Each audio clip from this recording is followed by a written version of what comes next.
ప్రేక్షకులందరికీ నమస్కారం. ప్రస్తుతం అంతా పెట్టుకున్నారు ప్రముఖ ఆధ్యాత్మికవేత్త జ్యోతిష పండితులు దత్తాత్రేయ గణపతి ఉపాసకులు మరియు అమ్మవారి సేవకులు బ్రహ్మశ్రీ మురళీధర శర్మ గురుగారు ఉన్నారు. మాట్లాడదాం. నమస్కారం గురుగారు. మహాదేవ.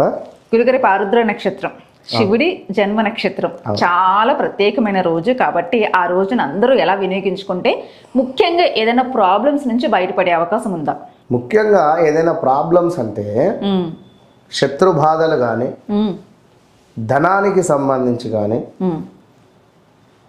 ఏవైనా కొత్త ప్రయత్నాలు చేస్తూ ఉన్నాము, మాకు ఆటంకాలు వస్తున్నాయి అనుకున్నా, ఏవో అసలు మాకు సంబంధం లేకున్నా కూడా మాకు గొడవలు అవుతున్నాయి అనుకున్నా, సంబంధం లేకున్నా మాకు గొడవలు అవుతున్నాయి, అసలు మంచి చేయబోతే చెడవుతుంది అనుకున్నా కూడా ఇబ్బందులు ఎదురైతే అటువంటి సందర్భాలలో ఆర్థికంగా రావాల్సిన ధనము వీడు వన్ మంత్లో ఇస్తా అన్నాడు, డబ్బులు ఇంకా ఇవ్వలేదు, లేదా 1 వీక్లో ఇస్తా అన్నాడు, అడ్జస్ట్మెంట్ అని చెప్పి తీసుకున్నటువంటి డబ్బులు అసలు ఇవ్వడమే లేదు. 1 మంత్ అయింది, లేదా 2 మంత్స్ అయింది, 6 మంత్స్ అయింది, 1 ఇయర్ అయింది అనుకునేటువంటి వారు రేపు ఈ పరిహారం చేయండి. మామూలు పరిహారం కాదు ఇది, ఎక్సలెంట్ పరిహారం నేను చెప్తున్నా, రాసి పెట్టుకోండి.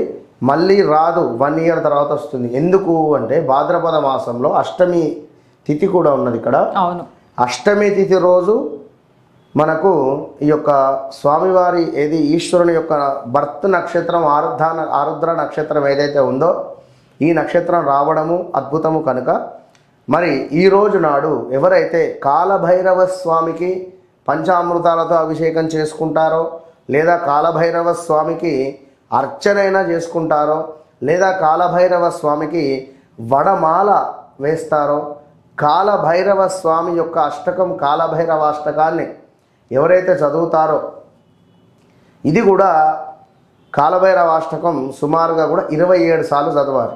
27 సార్లు చదవాలి. ఎవరైతే చదువుతారో 27 సార్లు పారాయణం చేస్తారో వారికి ఎక్సలెంట్ ఉండేటువంటి పరిస్థితి ఉంటుంది. ఇవన్నీ ఒక ఎత్తు అయితే శంకరునికి ప్రీతికరమైనటువంటి ఒక దీపారాధన ఉంటుంది.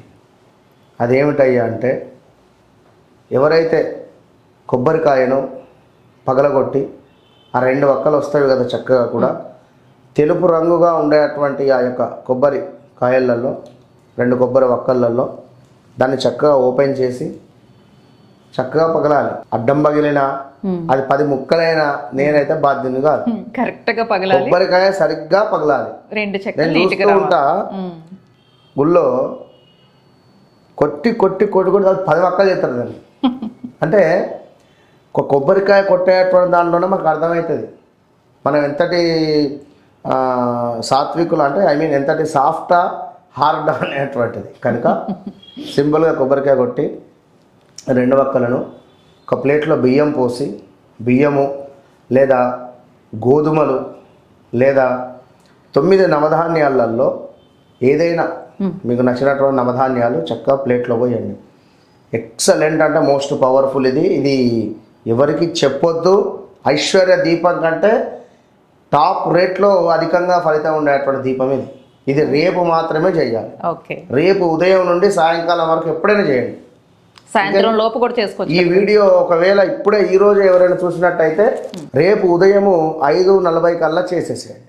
5:40 to 5:50 లోపు చేసి కాలభైరవ అష్టకం చదవాలి, లేదా శంకరుని యొక్క నామాలు చదవండి. ఈ 9 తీర్లలో ధాన్యాలు, పెసర్లు కావచ్చును, గోధుమలు కావచ్చును, మినుములు కావచ్చును, వడ్లు కూడా వేయవచ్చును, వడ్లు అంటారు.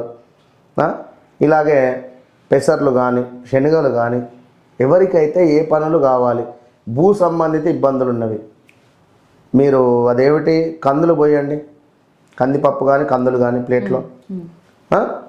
మానసికంగా కానీ మనీ రిలేటెడ్ ఇబ్బంది ఉంది, బియ్యం పోసేసేయండి.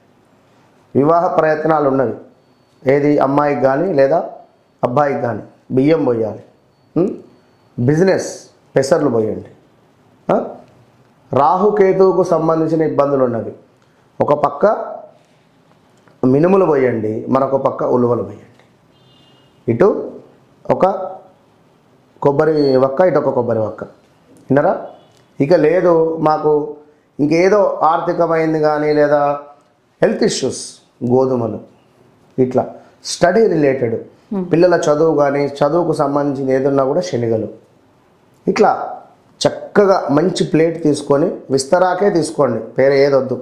కుదిరితే అరిటాకు లేదా విస్తరాకు ఓకే. పరిచి మనం చెప్పినటువంటి ధాన్యం పోసి కొబ్బరి వక్క ఏదైతే ఉందో ఇటొక కొబ్బరి పచ్చ ఇటొక కొబ్బరి పచ్చ పెట్టేసి, కొబ్బరికాయ లేదు అనుకున్నా ఎండు కొబ్బరిలైనా పెట్టండి, మార్కెట్లో దొరుకుతుంది. ఎండు కొబ్బరిలైనా పెట్టేసి ఇందులో ప్యూర్ నెయ్యి పోయండి. పోసి చక్కగా కూడా 3 వత్తులు వేయండి. 3 వత్తులు యాజ్ ఇట్ ఈజ్గా మనకు తూర్పు సైడ్ ఏ విధంగానైతే ఉంటుందో ఒకటి తూర్పు సైడ్ వేయండి, మరొకటి వచ్చేసి ఈశాన్య మూలకు వేయండి. ఓకే, ఈశాన్య మూలకు ఉండేటువంటి విధంగా ఆ వత్తి, మరొక వత్తి తూర్పు సైడ్, ఈ 2 వత్తులు కూడా వేసి దీపారాధన చేయండి. చేసిన తర్వాత కాలభైరవ అష్టకం కానీ శంకరుని 108 నామాలు కానీ చదవండి. ఎక్సలెంట్ అంటే ఎక్సలెంట్ ఉంటుంది. ఓకే. అంతే. మార్నింగ్ చేయలేకపోతే సాయంత్రం కూడా ఏమైనా చేసుకోవచ్చు? ప్రదోషకాలంలో చేసుకోవచ్చు. వండర్ఫుల్ రెమెడీ చెప్పారు. చక్కగా మీరు అన్నట్టు సంవత్సరానికి ఒక రోజు వస్తుంది, అందరూ వినియోగించుకోండి. అందరూ వినియోగించుకునే రెమెడీ అనే చెప్పారు గురువుగారు, ఇంట్లో చేసుకునే రెమెడీనే. పవర్ మాత్రం సూపర్గా ఉంటుంది. కుదిరితే దేవాలయానికి వెళ్ళండి. దేవాలయంలో 100కు 75% చేయండి. శివాలయంలో లేదు అనుకుంటే ఇంట్లో దీపారాధన చేసి తెల్లారి ఆ ధాన్యాలు ఏవైతే ఉన్నాయో దానిపైన 101 రూపాయి లేదా 516 ఎట్లా వీలైతే అట్లా పెట్టి దానంగా ఇచ్చేయండి నెక్స్ట్ డే. ఓకే గురుగారు, పవర్ఫుల్ రెమెడీ చెప్పారు. నమస్తే. నమస్తే.